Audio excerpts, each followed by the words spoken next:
Now that Sons of the Forest is fully released out of early access, we have the complete story available in the game, due in large part to the added performance by Shawn Ashmore as Timmy. It's gonna happen again, you have to leave. But while Sons of the Forest is in the spotlight, I thought it'd be a good time to do a complete story explained for both of the two Forest games. Without wasting any time, let's explore the story of the Forest and the Sons of the Forest.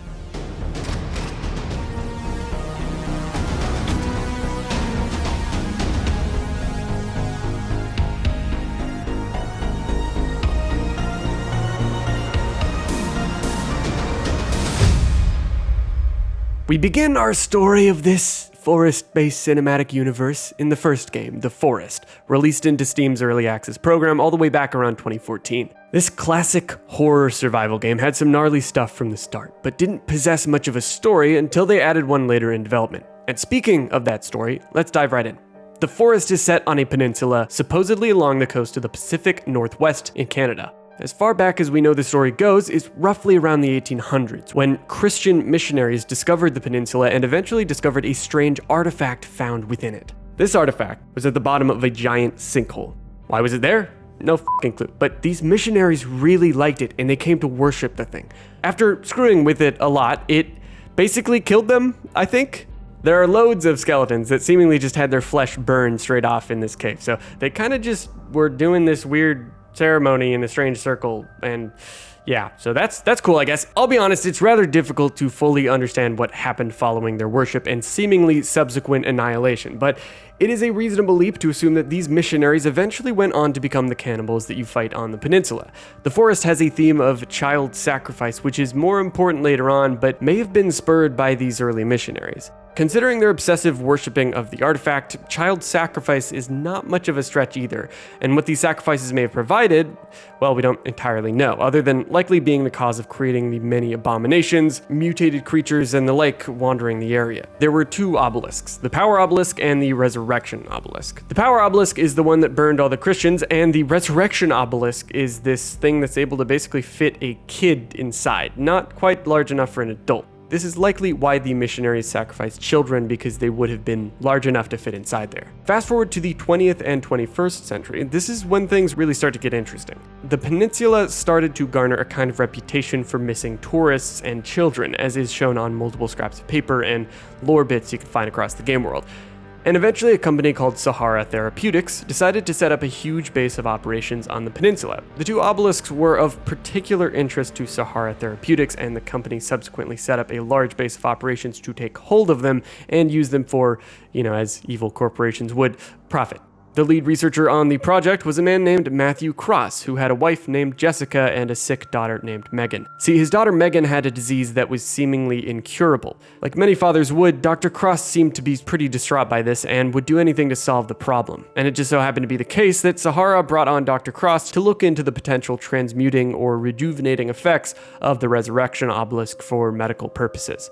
This, as you can imagine, was inevitably not going to end well. What happens when you take a desperate father trying to cure his daughter of an incurable disease and plop him next to a mysterious object that could potentially cure a human of any ailments? Yeah, you guessed it. Dr. Cross started to obsess over this story from the Bible about Jairus, a similar father who had a dying daughter. Jesus, in this story, magically revived the daughter after she died, and Dr. Cross was like, the aliens could be like Jesus, and then started the project.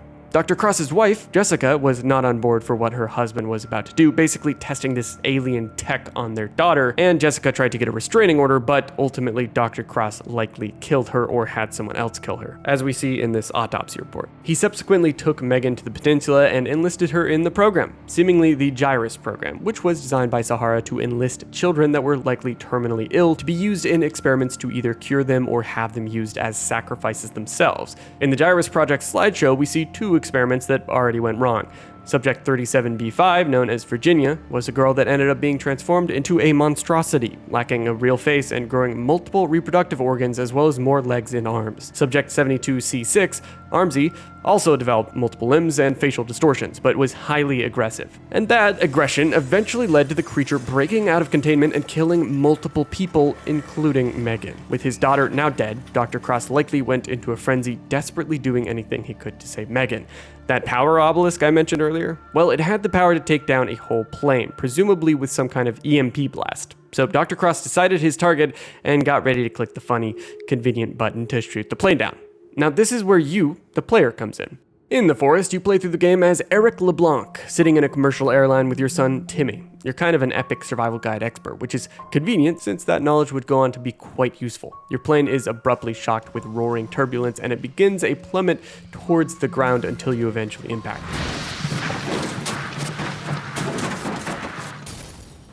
You open your eyes and you see that your son Timmy is being abducted by Dr. Cross, who wears red paint for some reason. The paint is known to scare cannibals away, but I'm not really sure why. The explanation there is maybe a little murky. Nonetheless, he leaves with Timmy, and you're left to survive on your own, as all the other passengers conveniently died, except for you and your son, who of course is now gone. And this begins your tirade across the island as you search for your son, kill anyone who gets in your way, and decide to build a beautiful mansion for some reason. You know, player choice is really gonna influence Eric LeBlanc's personality here. So as the epic survivalist, you find the local cannibals, explore their caves, with their stuff, and ultimately kill probably an incomprehensible number of them because, let's be honest, it's kind of fun. Along the way, you find clues about the lore, and eventually, after finding necessary keycards and artifacts, you make it to the Sahara laboratory inside the giant sinkhole. You find the facility, a stage of massacre. At this point, Dr. Cross was already terminated off the Gyrus project, as you can find his notice of termination. After wandering through the cursed, creepy, and all too empty laboratories, you find the artifact of resurrection, an ominous sight. Opening it up, the inevitable may sink in as you realize who the most recent sacrifice would have been. Timmy's lifeless corpse is stuck to the spiky innards of the device, and you carefully detach him and take your son out of the inhumane contraption. For some reason, you decide, hey, maybe if I just put Timmy on this bed thing here and clip some tubes to him, he'll be fine. Once you do that, it says that a new sample is required. So naturally, you search the facility for a sample. Eventually, you find some bloody footprints and handprints, and by following them, you'll reach a gigantic room. At the end of it, a little girl who would appear to be Megan is sitting on the ground, playing with crayons until, oh god, of course she turns into a fucking monster. Yeah, so once you absolutely obliterate this monstrosity, you take Megan's corpse, try it in the artifact, and find that, in fact, it doesn't work. It needs a live sample. So you conveniently get a yellow keycard from her corpse, head on into a new section, find Dr. Cross's crayon-impaled body, and then you travel through different tunnels in the facility, passing through a cave where those old missionaries likely were worshipping the power obelisk, which is no longer there. So you finally make it into an elevator where you find yourself inside of a sprawling room at the top of the Peninsula Mountain, overlooking the whole, stretch of the peninsula from the cliffs. The power obelisk is right there with you, and you are presented with the choice of activating the console and taking down a plane of your own, as it shows matches identified for children that could be used to save Timmy. Why exactly this facility has such an incredibly well-established system for taking down planes and abducting kids?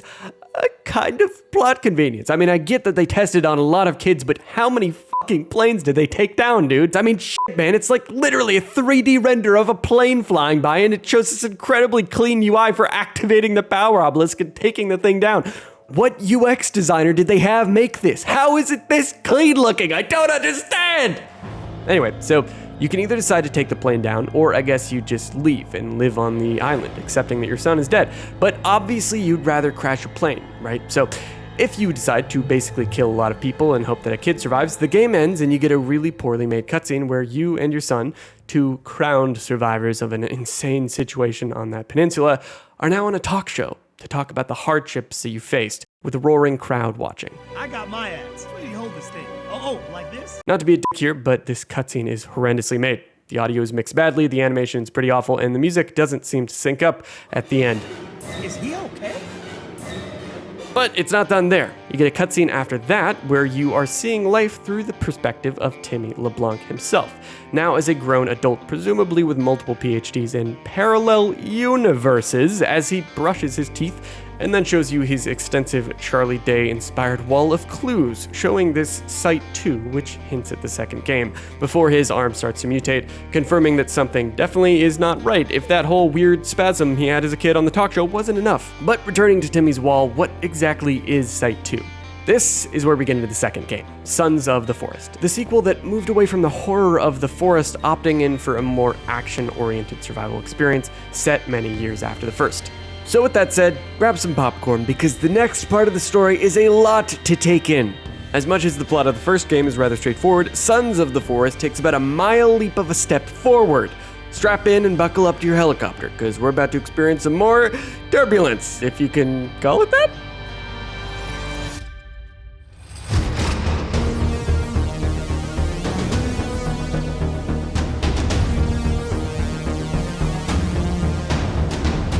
Sons of the Forest takes place many years after the first game on a remote island. This one, like the area you played in through the forest, has alien technology. Once again, there are two artifacts, in particular a large cube capable of revealing a window into other universes, and a whole-ass assembled device, which you have to put together and unlock as a secret ending. Before we get into the main story surrounding your mission, it is important to talk about three main parties that were involved with the artifacts in the past. The first, a group of presumed fishers who were setting up fishing villages on the island, came to discover the circular artifact, the one with many different pieces. It seemed to have already been assembled at that time that they got there, and while what it did to them is not entirely clear, it did seem to bring bad luck, as the artifact may have brought waves of mutants to their locations, killing many of their groups. The fishing group was not on board with the catastrophic properties of the artifact or whatever it was doing, and so they tore it apart, spreading its various pieces across the island either by themselves or after mutants killed them and took the artifacts themselves to just place in random places on the island. I don't know, they're in caves on these like pedestal things, so I don't know how they got there. Potentially another group that may have spread the artifacts could have been the cultists, who were especially interested in worshipping the cube artifact. They arrived on the island on a boat, apparently, and were from not too long before the modern day, seemingly having equipment like GoPros? The game's villain is seen executing them in one of these videos for whatever reason. The significance of these cultists is honestly incredibly confusing, because other than the fact that one of them happened to know how to get to the cube and blows up a part of a VIP bunker later on to get to that secret entrance, I guess, they seem to do nothing basically other than appear as hundreds of dead bodies spread across multiple caves. The last group of significance is a late civilization of humans that appear in astronaut suits and that came through a multi-dimensional portal which placed their spaceship in a fucking giant cave under the island for some reason. Yeah. You heard that right. We know basically nothing about this advanced civilization, but we can imagine they came from the dimension that we see at the end of the game, but we'll get into that after we go over the kind of main plot of the game, at least on the surface. Said main plot revolves around some rather cliche billionaires, Edward and Barbara Puffton. They owned an incomprehensibly wealthy business called Puff Corp, and they had a daughter named Virginia, who was around 20 years old at this point. You may be wondering, is this the same Virginia as the 12-year-old girl that got transformed in the forest? No idea, because it seemingly is never confirmed. Ed and Barb Puffton at some point found out about the cube artifact, hearing rumors about the thing. And after getting to the place and paying copious amounts of money for construction teams, mercenaries, and anyone else they could pay off to assist, they decided to take advantage of this untapped, unknown object for the potential of profit. Hollow Springs was their attempt to do just this, a luxury resort for really rich people that had multiple bunkers on the island for residents to enjoy a vacation underground. Though, as one resident reported, this was hardly a luxury retreat. It took them 3 hours to walk to the damn golf course. The main attractions of Hollow Springs were a residential bunker, a culinary bunker, an entertainment bunker, and a VIP bunker, along with the many golf courses which honestly seemed to be more distractions than as practical, leisurely spots. Ultimately, the Puftons' willy-nilly spending ended up being part of their downfall, as they hired a man who would turn out to be a spy, Jianyu Zhang. He worked for Puff Corp as a so-called corporate lawyer. Unbeknownst to Ed, Jianyu was secretly working for Sahara Therapeutics, the opposing corporation to Puff Corp, which was prominent in the first game.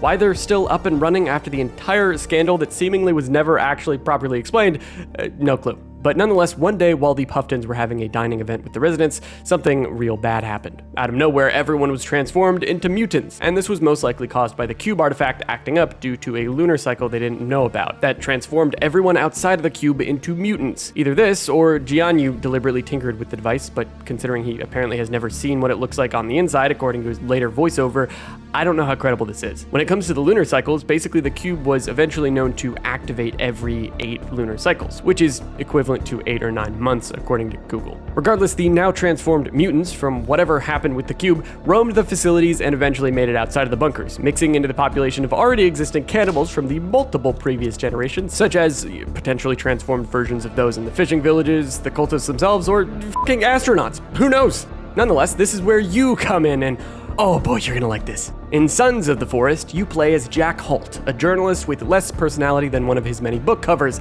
that use AI-generated art. You were brought to the island because Hank, one of Edward Puffton's employees or contractors, was told to call for you to investigate what happened if Edward Puffton went missing or had lost contact with everyone, which he did, hence why you arrived on a helicopter. You wrote a book about him, and for whatever reason that made Edward like you enough that he thought you could somehow solve his murder or disappearance if the unthinkable were to happen. You fly into the island with groups of mercenaries, the group in your helicopter being the B team, and I suppose the other helicopter being the A team. For whatever reason, you have a tattoo that says "Fight Demons" on your arm. You're also basically decked out in tactical gear like the other mercenaries, and after briefing yourself on the people you're here to find, your helicopter is shot down.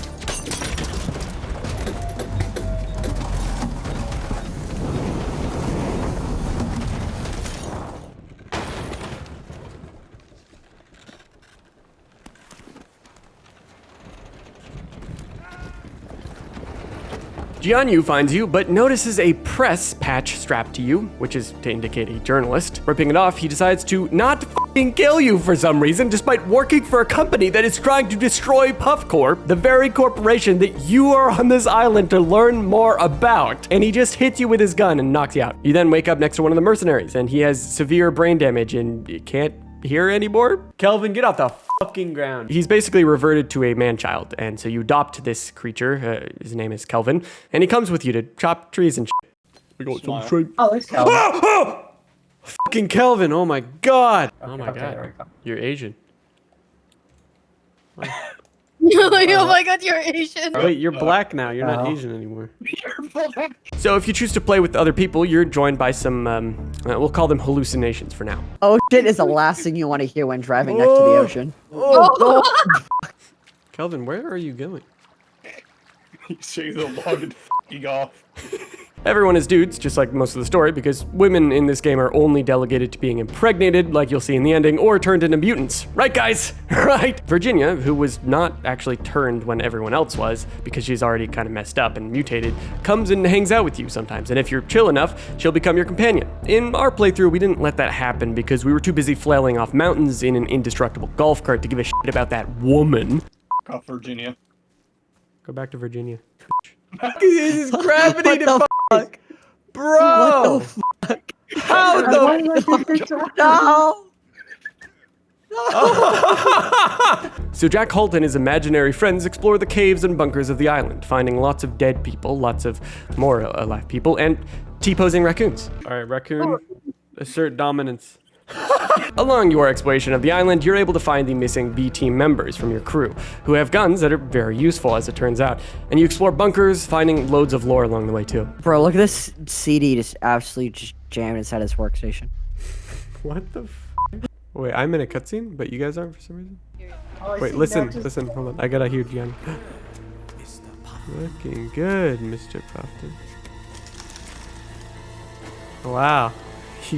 What a crazy line. So yeah, you find Edward and Barbara Puffton, thus completing your mission as the protagonist, except instead of leaving the island, you decide to stick around, and you find old Timmy LeBlanc now, grown up and mutated in one of these bunkers, and he does this.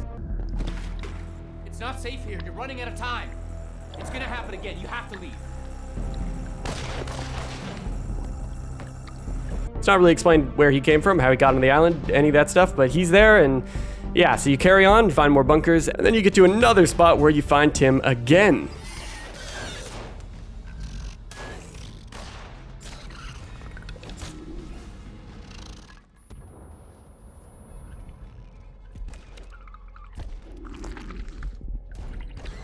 Get down, son!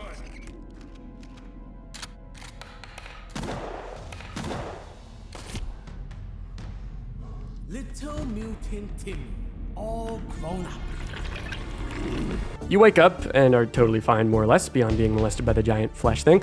More lore, more cultists, and if you happen to be particularly fascinated by the many artifacts that combine to make the epic one, you'll search through an unnecessarily gigantic cave system for 2 hours with your imaginary friend Ducky, as you lose the last shred of sanity you had remaining. Yeah. I'm going to crush my balls with a fucking tractor. Once you reach the VIP bunker, you find Timmy once again. He's at a door, but he can't open it, so he just tries to kind of touch it with his giant hand. In order for you, Jack Holt, to open the door, you have to magically come to the conclusion that after finding this ancient armor, which is worn by a pilot of that underground spaceship, you have to build a stone bathtub, put this funny ore in it with the armor, and wait for it to do its thing as dozens of gigantic mutants swarm the area, desperately trying to destroy the device. Or if you're like us, you just mesh into the wall and place the thing outside the bounds of the map as the mutants slam their meat into the ground, trying to get you. Oh my god. Attacking each other. Oh, those are the meat slinkies. I used to call them the meat slinkies. Oh no, it's a f***ing slinky! Dude, he's coming back, he's slinking his meat! Oh wait, he's so fast. Oh my god! He's so fast, he's so fast. Once you've got the armor, you head on back to the door, use your hand on the handle thing, and it magically opens. Something's happening. It's working. Timmy's like, all right, let's go. And you, again, to reiterate, a journalist, which seemingly has no connection to Timmy, or at least it's not explained, wanders into this unknown cave. You're literally just going into this random place with a guy that masturbates too much to fight demons. Literally, as it would turn out, since you can burn the creatures found in the cave with the cross. Once you reach the bottom of what looks like hell, a big guy comes out of the golden lava stuff and just flicks Timmy across the cave like a soccer ball, leaving Jack Holt and his hallucinations to fight the creature. Man. I f***ing kill it. He had to backflip. You guys want to chop it up? And after you kill it, you head into the cube artifact, right as the 8th lunar cycle occurred, closing the cube with you and some others in it. Kelvin and Virginia only make it in if they survive or become close with you respectively. Jianyu didn't make it, so he's kind of just trapped outside. Yeah, okay, cool. Once inside, Timmy has a moment, and then it reveals a side of the cube that appears as a window into an alternate dimension. Perhaps the same dimension those astronauts came from with their flying ship. I have no fucking clue at this point. This story is just going off the rails. I've seen this before. I saw it in a dream.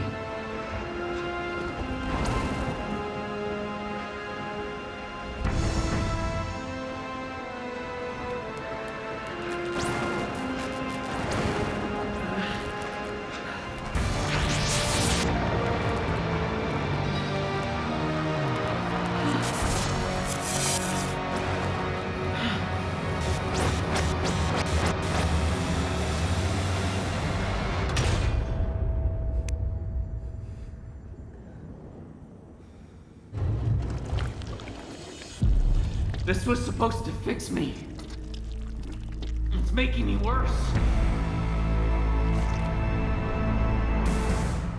So the cutscene ends and you magically teleport to the beach. But then the bad guy that's bad and evil because he is and because his name is Jianyu breaks out of the ground, which keep in mind the last time we saw him, he was like hundreds of feet under the fucking rock. And then he punts Timmy again and you have to fight him. Jianyu, what's going on, buddy? What did you see? What did you see? And he's so advertising his mission. What the f? Hey, what's that mouth there? Oh my god.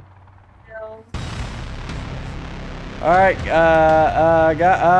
at least it's kind of cool. He grabs a helicopter and tries to hit you with it like a baseball bat. Is that Kelvin?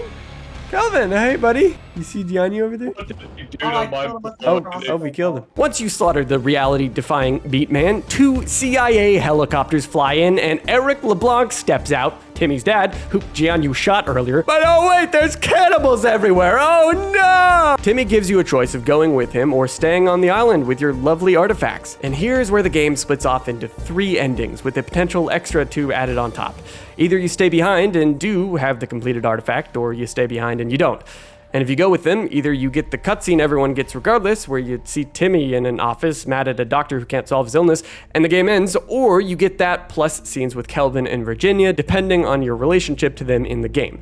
If you killed Kelvin while you were playing, you don't get the Kelvin cutscene, and if you were flying off a mountain in a golf cart instead of rizzing up Virginia, or in other words, just giving her stuff, then you don't get her cutscene. And speaking of her cutscene, apparently you knocked her up, and yeah, one of the cutscenes, you're just in a car with her, you're just driving off into the sunset, she's pregnant, and Kelvin's in there. Regardless, after all of the cutscenes you may or may not have, you enter the credits and you get a massive dump of exposition explaining how Timmy goes on to cure his ailments with Solophyte, the strange ore you made your golden armor with, and that is all over the caves of Site 2. But wait, there's more. Timmy goes on to cure diseases with Solophyte, start a massive pharmaceutical empire called Timmy Pharma, and after the game shows you a very likely AI-generated magazine cover to represent the island of the next game, mentioning how it has the world's largest deposit of Solophyte ever found, you can imagine where things are going from here. So, that's about it. Thanks for watching.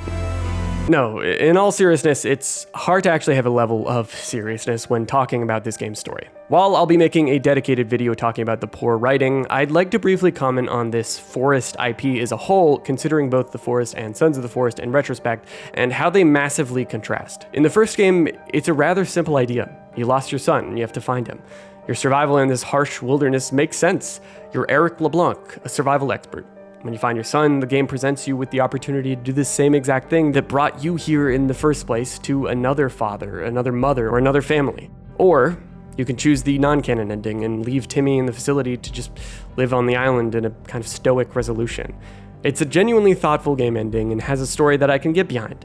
But then, Sons of the Forest goes, actually, we're going back to the 80s with this synthwave shit, and we got shotguns now, and Timmy has a giant arm, and he plays a meaningless character that seemingly has no connection to the central plot. Hopefully, you got something out of this summary. Beyond my silly interjections, I think while the story of Sons of the Forest was a complete disaster and failure, the game itself is fantastic. The graphics, despite the game being made in Unity, are really stunning in so many places. The AI is great, it's super smart, and the gameplay is really fun.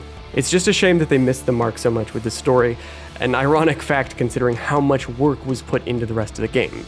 But what do you think? Let me know in the comments below, and let me know if I'm just being overly dramatic. Will they hire a real writer for the third game, or continue to wing it? We'll find out in a few years, I'm sure. Subscribe for more, and as always, thanks for watching.